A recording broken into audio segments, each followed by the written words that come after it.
I think this early stuff was fairly it was fairly basic. Yeah. If you're just talking to ordinary people who've never really thought very much about just take these things for granted, like money, it comes into your bank account, you do work, you get money, you spend it. These ideas are actually not basic.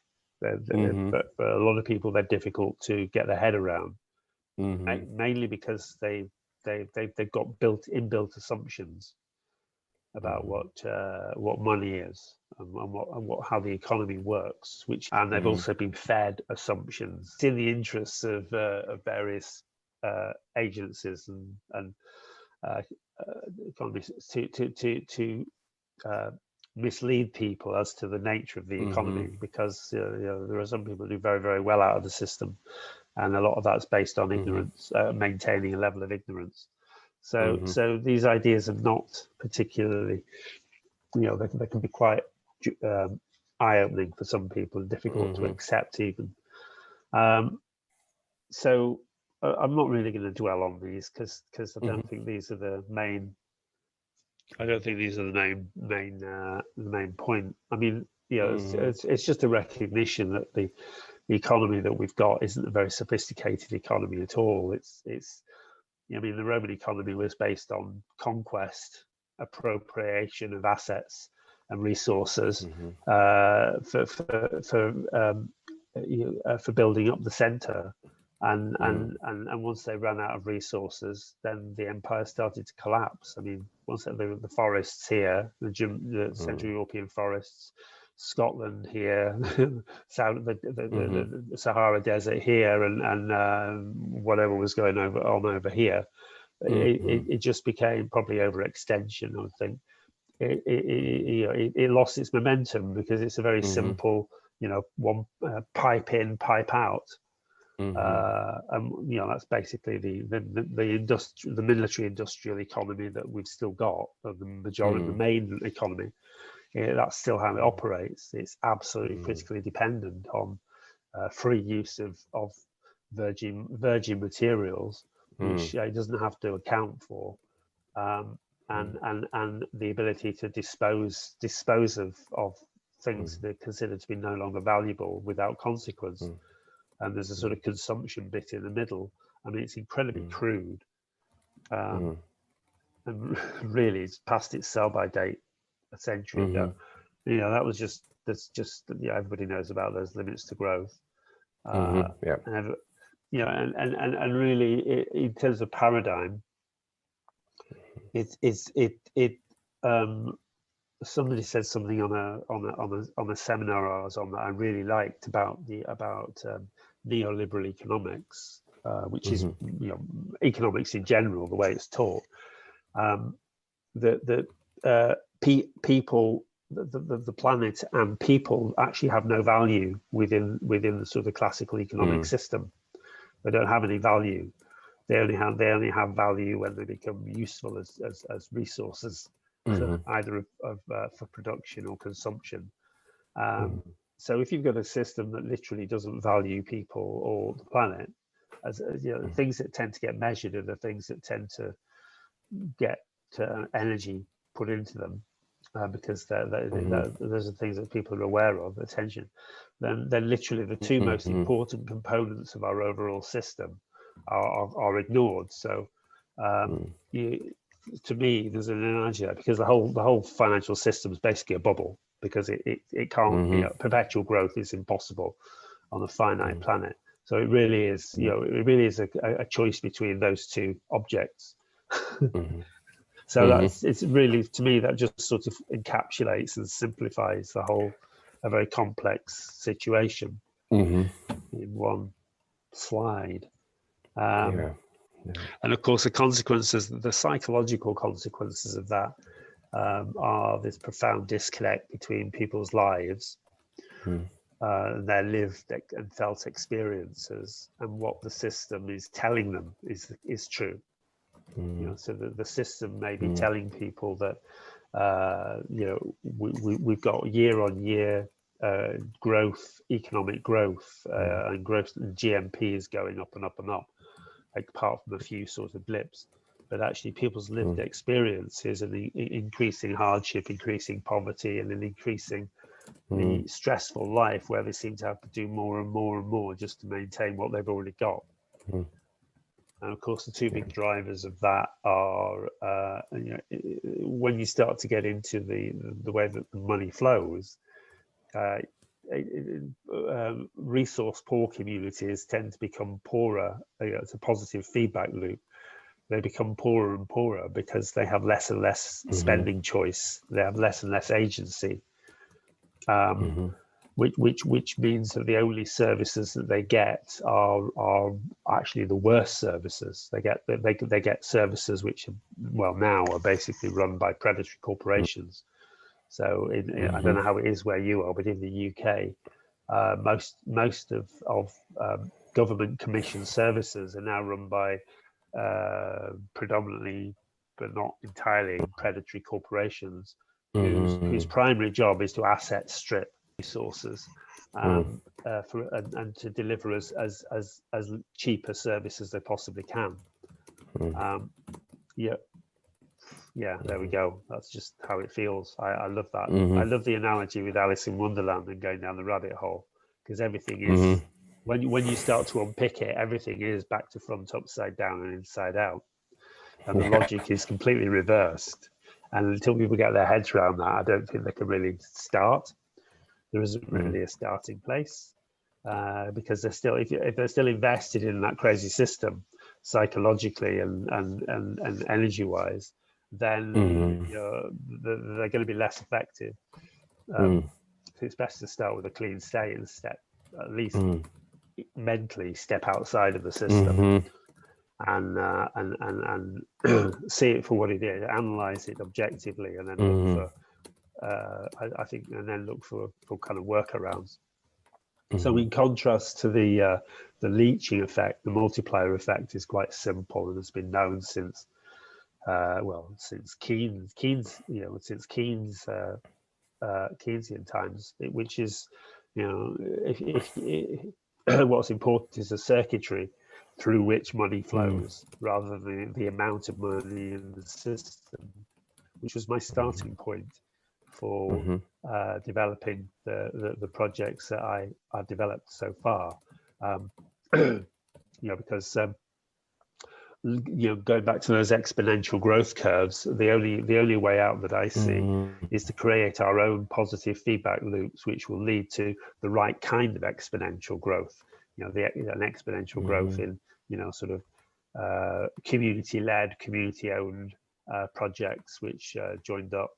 I mean, a lot of these things are happening. I mean, you can either choose to look at the news that's telling that's highlighting everything that's falling apart, or you can make a bit more effort and find all the good news stories and all the groups who are actually really, really seriously working on creating a sustainable future.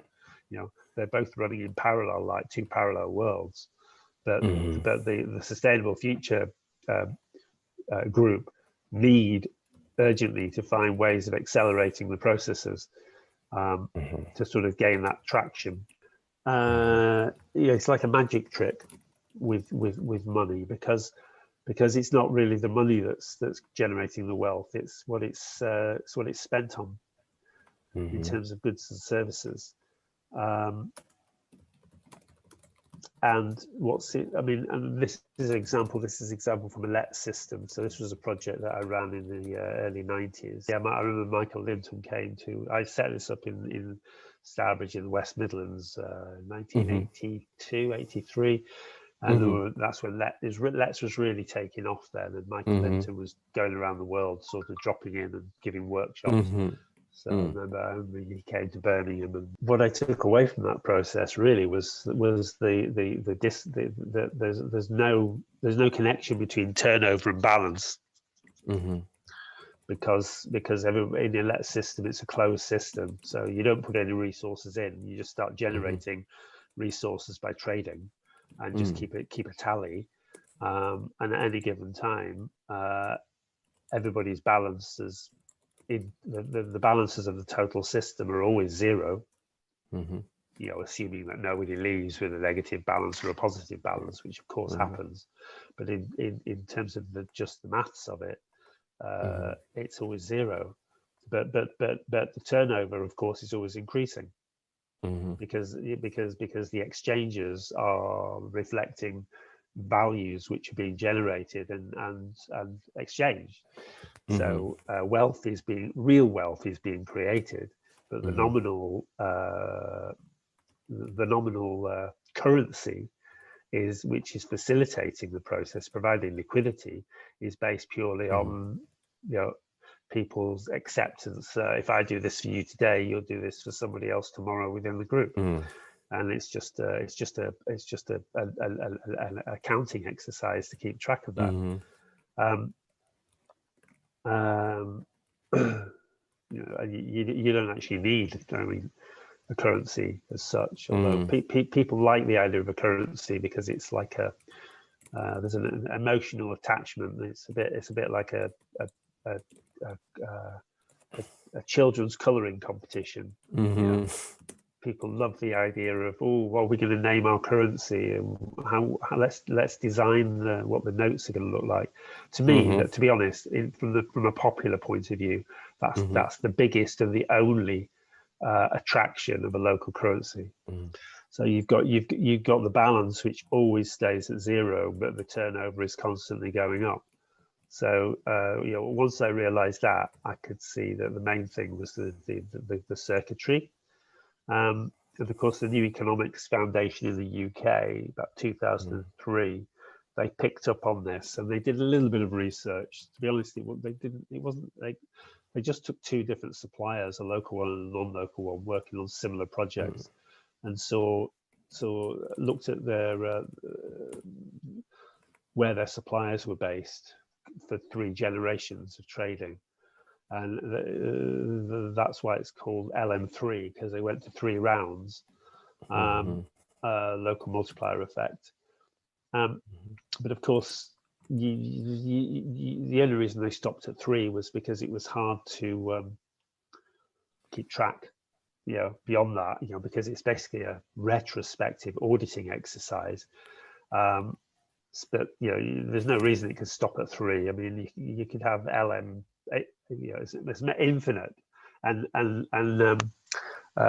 Thomas in his presentation last week really demonstrated that with his analysis of a huge data set of trades, and how and how if you unravel them in the right way, that it just creates a continuous loop.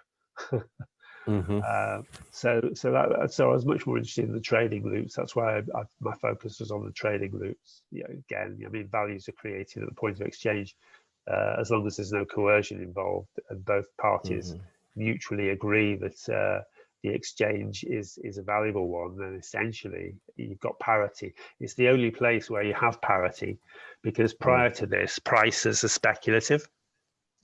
I mean, the price of something in the shop isn't the actual value of the thing. It's the suggested value of the thing by the retailer. I mean, if you go into the shop and you say, well, it's too expensive, I'm not buying that, they might put the price down. I mean, houses are, there are many markets where that's really obvious. And there are many places in the world where that's how they do business. I mean, if you go into a bazaar in Istanbul, they don't have prices on everything, you haggle.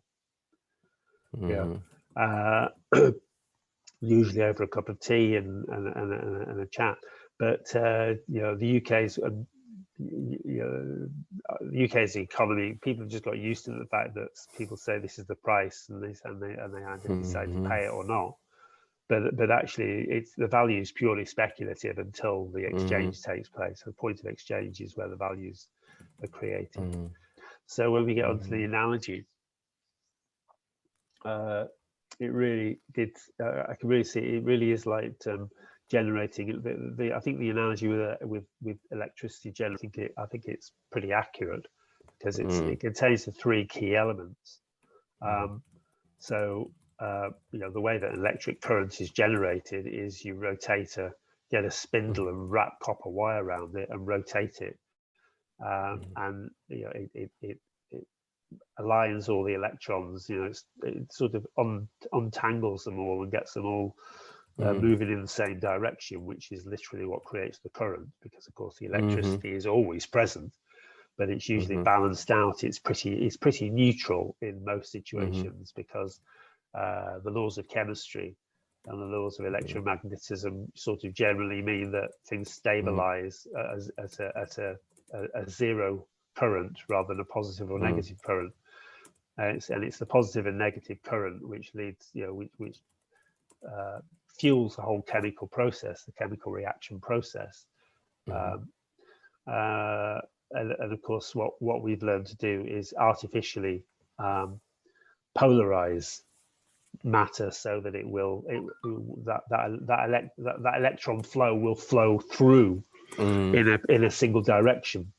And that's exactly what we're doing with the economy. An efficient economy is like a polarized electric current.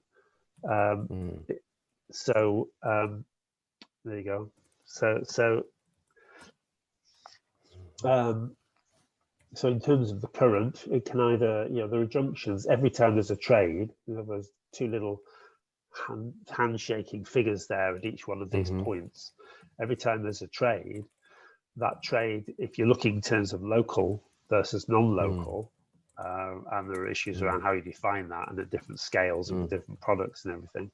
But if you're looking at non-local, at every one of these trade points, it's like a junction box. It can either be with a local trader or a non-local trader. However you define that. I mean, there are other factors one could bring in, such as fair trade and socially responsible trade and environmentally more or less damaging trade. So I've got a matrix for that, which basically has four elements to it. So it has two vectors. It has a local, non-local vector.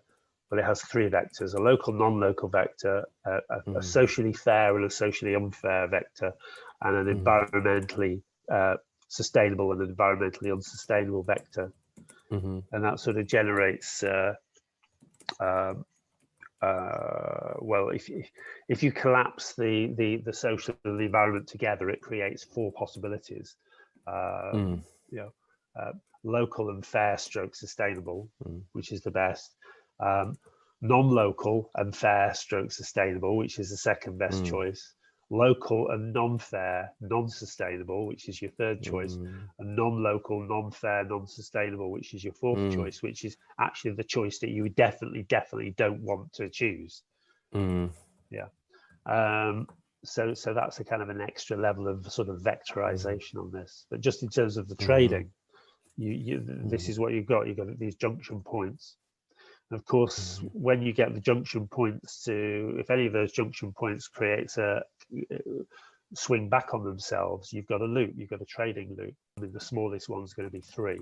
3 is the minimum number you need to have some kind of abstract accounting process. As soon as you've got that,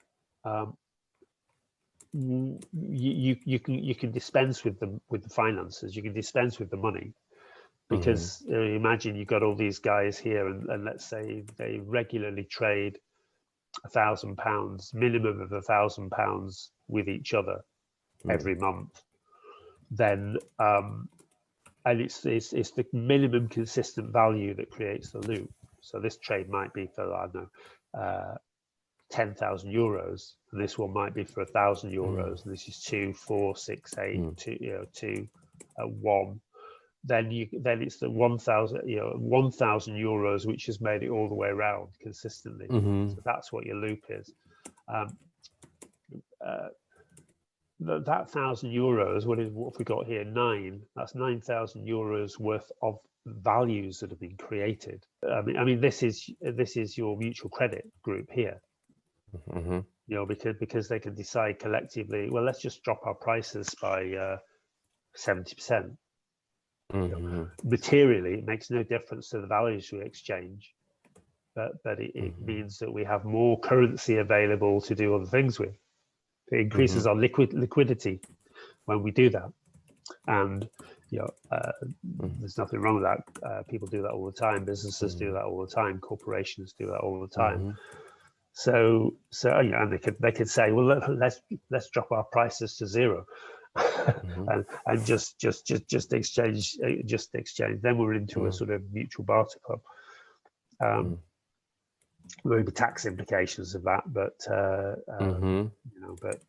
but those are side effects.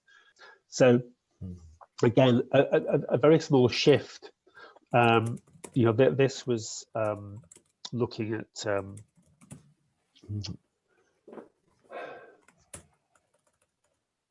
in the UK, 50% of local businesses are supposed to get half of their supplies from other local businesses, which is kind of 50% respend, which if you multiply it through the system, doubles the initial amount of money in the system, because you go from you've got €1,000 to start with, 500 euros is spent with a local supplier.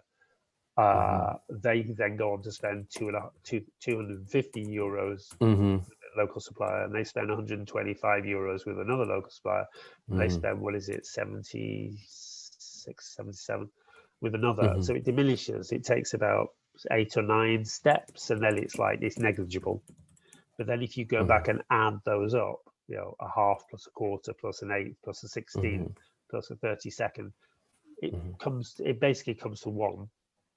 It equals the original amount that was spent by the first supplier, the first business, or the first organization. So a 50% respend leads to a doubling of the initial amount of money, or initial amount of values created. But if you get it up to 66%, it triples the amount, because that's just that's just the power of multiplication.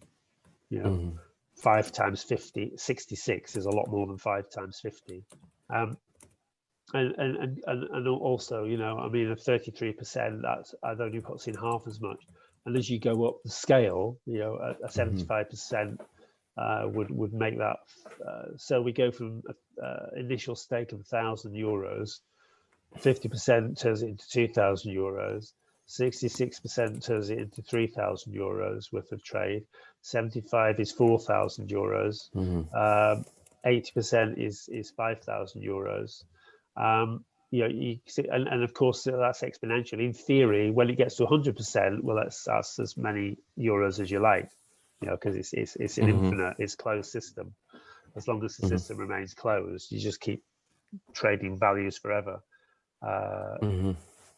So within my business network, I did a very quick, simple request of which other members they traded with and who those members traded with. It wasn't particularly comprehensive, but even a quick audit of a few businesses showed that I think there was £30,000 spent into the system, which generated an extra £10,000, so it made it £40,000 within the system as a whole. And that wasn't an exhaustive sampling. That was just asking people to sort of give me information over a couple of months. And in fact, there's business networks out there. There's a Business Network International, for example, which is a global network, an American network, where their whole system is based on the values that you generate for other members, and they keep a tally. They keep a tally, and they keep a league table as well. They have a league table. Yeah. So I just said, look, the aim of this game is to make the money go around in circles in the Lancaster district as quickly and as long as possible, which will make the finances of many more people in the community improve. And to help the process, you've just got to collect your receipts from local food and drink businesses and get them to me. So that's what we did. And there you go, saying just evidence your spend. This was low tech, because this was paper receipts. So these business traders were just, these were the values that were shared amongst us, a sample set of local businesses trading with each other. So look, there's a very nice loop. Oh, look, there's a lovely loop there. that's a nice loop. Mm-hmm. So you can see Mm-hmm. loops all over the place, really. There's another one Mm-hmm. there, although that's double counting with that one. Yeah, I mean, the graphics for these things yeah, that's a whole other subject, is how you graphically display these things so people can get their head around them. And then I introduced like incentives. So this was me awarding a £25 prize for somebody for generating the most local spend over 6 months or whatever it was. So this food loop game, I had 30 households that were collecting at this time. So yeah, I did this for 2 years. So remember, these are handheld receipts for things like coffees and sandwiches and groceries. Yeah, you know, general food and drink supplies, restaurant meals, And so those are receipts for normal money, or was it already using? No. This was receipts for normal money, because I'm not in. Well, I'll come on to that in a minute. But this is why I don't really like the idea of local currencies, because it's all you're doing with the local currency is you are asking people to exchange their normal money for another kind of money, which has got the same value as the normal money. And the only purpose for doing that is to restrict who they can spend that money with, because they can only spend it with people who sign up, which means that you've already restricted the spending power of it. And if they can't get what they want with the normal money, they can change it back into the fiat currency money, so they can buy what they want. So the only real effect of that is to create extra hurdles and barriers to people. Because the other problem with a currency like that is that you've got to protect it from fraud. I mean, if I can take my Lancaster pounds and I can print them off on my printer, I can game the system big time. So the currency Brixton, I heard that had 15 security features built into the Brixton pounds. Well, that means you've got to find the money to spend on putting all those security features in to stop fraud. Well, why? I mean, that's a lot of effort.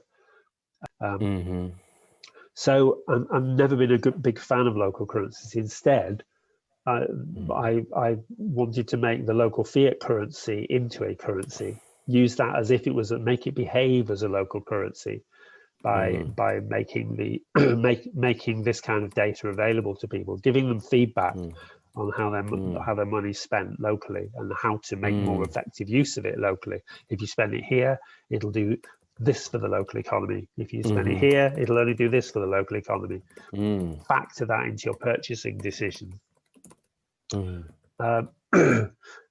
this is what this is about, really.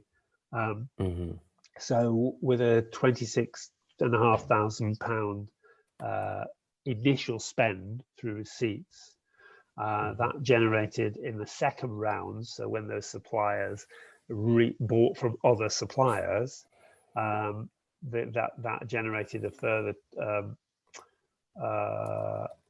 respend of 22,700, and of that, another 13,000 was respent with a second level of supplier, and then a third and a fourth level of supplier. Now, I probably could have extracted more from this if I had, spent a bit more time talking to those suppliers, because I could have created more connections. But it basically meant that at the end of the day, that 26,000 was worth 67,000 to the local food economy. So it generated an additional, 40 odd thousand. Yeah, you basically just add all these up and you get that figure. Yeah. So in terms of local multiplier, that's 154% increase on the original spend, which is a local multiplier value of 2.55 when you add the, because you always get a multiplier of 1 because you spend it once. at full value, and then you respend it. So there you go. So it added 41,000 to the local food economy. So I was able to start giving these. I think it's really critical to give this feedback back, ideally in real time. I mean, this was like a monthly report that was sent to all the.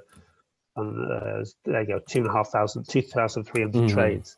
This was a monthly report. And then the interesting thing is to compare that activity to other activity in the same sector. So in this case, this is looking at local supermarkets. So because there's a lot of data in the UK, local supermarkets typically get about 5% of their supplies from local suppliers. 5%. Yeah. So in the case of the local food suppliers, they were getting 155% of their supplies from local suppliers through the multiplier effect. So that's a profound difference. It sort of basically works out that there's a 30-to-1 ratio there in terms of what that pound has done for the local food economy. In the supermarket, it's generated an extra 5 pence for the local food economy, whereas with local suppliers and the local food economy, it's generated an extra £1.55. So you've got a 30-to-1 difference. So I could say, for every pound that you spend with the local food economy, it works 30 times harder for the local economy than if you go and spend it in the supermarket, which is very powerful. When people receive that information, it was very powerful. It was like, wow. And the critical thing here was that was real data. It wasn't just theoretical data. Because everybody knows intuitively that spending money in the local economy is going to be better for the local economy. But until you get hard data that says these businesses have benefited from this, it doesn't become real for people. So you need real examples, which I just kind of went on a little bit about what we're doing at the moment in terms of relating this to the sort of donut economics, with local spending being one of the key things to sort of drive things from the red overshoot zones, because you've got, are you familiar with the donut economy model? Yeah. So just bringing the donut economics into the situation, which is what I'm working on at the moment with a few people, which is kind of interesting. And I guess the thing here, and this is interesting when it comes to local currencies. I'm with a group of people who are developing a board game based on donut economics. And they're calling it Seeds, and they're making a distinction between Seeds currency and local fiat currency. So the difference is what it does. So a Seeds currency is basically a production cycle. So a seed currency is the creation of a natural cycle, a self-regenerating cycle, like planting a crop and then harvesting it, keeping the seeds, and replanting it so that it can perpetually regenerate itself. And so a seeds currency is more connected to processes than things. Whereas the fiat currency is more connected to objects, things, utilities that you can trade, buy and sell and consume. Whereas the seeds currency is about the process of regeneration. So wherever you create a situation where you've repaired a cycle that's broken, say a family's ability to feed itself, on a regular, perpetual basis, you're effectively creating. So you're starting to measure wealth in terms of cycles, rather. You're back to the loops there. You're back to loops. There's an obvious correspondence there. You're creating cycles rather than objects. And if you this is the donut, really. There's another side view of the donut. So the object then is to utilize the fiat currency to facilitate the creation of seed cycles. Because of again, the fiat currency has got two choices. It can continue to perpetuate the overshoots, you know, the slash and burn object consuming linear economic process, or it can be used to facilitate as a stepping stone to facilitate the creation of seed cycles. And so that's the kind of overarching dynamic that I'm starting to sort of look at things in that context, because it's then easy to map all processes against that, because the mutual credit system, for example, is operating like a seed currency. You know, those constant respends within the group is a circulation system, whereas, you know, the money leaving the group, it becomes linear. So all the time, so those junction points, those trading points, become option points to either go in a circular direction or a linear direction, effectively. And then, which is where this comes in. So I'm working on creating a sort of a concept of a third dimension to this donut dynamic, which really has this axis is futures, potential futures, future outcomes. And at one end of the axis, you've got sort of sustainable utopian future, where everything works, and, you know, you've got forests everywhere and electric cars, and people walk and bike and learn to play the piano and have quality of life, go out and plant trees and whatever. And here you've got the dystopian, unsustainable future, where you've just got sort of perpetual warring factions fighting over the last, you know, remaining resources, and you know, sort of basically environmental and societal collapse. So so along this axis, any I could draw the nodal points, the connection points, the trade points along here, because a trade point is also a decision point. You know, so all those decision points could either nudge processes in a circular direction, which will take it up this axis, which will increase the size of the green donut and reduce the red, or it will nudge things down, you know, towards the sort of linear, this integrative axis. So every kind of action decision, not just in terms of classical economics, but day-to-day decisions, because, you know, you can introduce into this, you know, the generation of non-monetary values as well. You know, because you can see how any action becomes a node. So I would add, if I was going to do this, expand this, I would start to add slides about the plastic bottle top project that I'm now running in Lancaster. You know, rather than asking people to collect receipts, I'm asking them to collect bottle tops, plastic bottle tops, rather than put them in the recycling. They then take them to local independent retailers, where they get collected and sorted in different colours and types. And from there, they then go to a local community business called Precious Plastic Lancaster, that manufactures that melts them down, you know, chips them into melts them into new. It makes everyday household items like combs and soap dishes, you know, plant pots, whatever. And so it's creating a circular, it's an example of a circular economy of stuff. So that the raw materials come from households collecting to order for a local business that's operating within the local circular economy. So that the things themselves, the physical, the raw materials become subject to the same process as a currency. So plastic bottle tops effectively becomes a currency.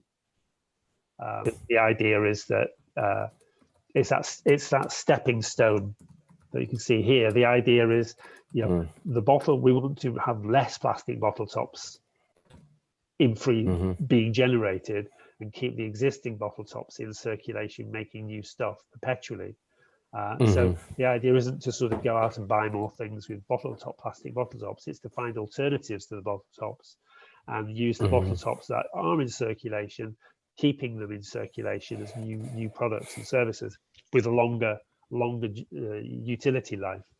A little bit, you do the same with wood. You know, you could say, rather than chopping down fresh wood, let's recycle the wood that's already in the system and keep making new stuff out of it. So my idea for this year is to start building a series of projects which focus on raw materials and how we use the observations about how financial currency circulation systems work in a healthy way, and apply it to raw materials, and overlay the two things together. So that's kind of it, really. That's probably enough. Yeah, that's thank you very much. That sounds really interesting, and it's also very, I mean, relevant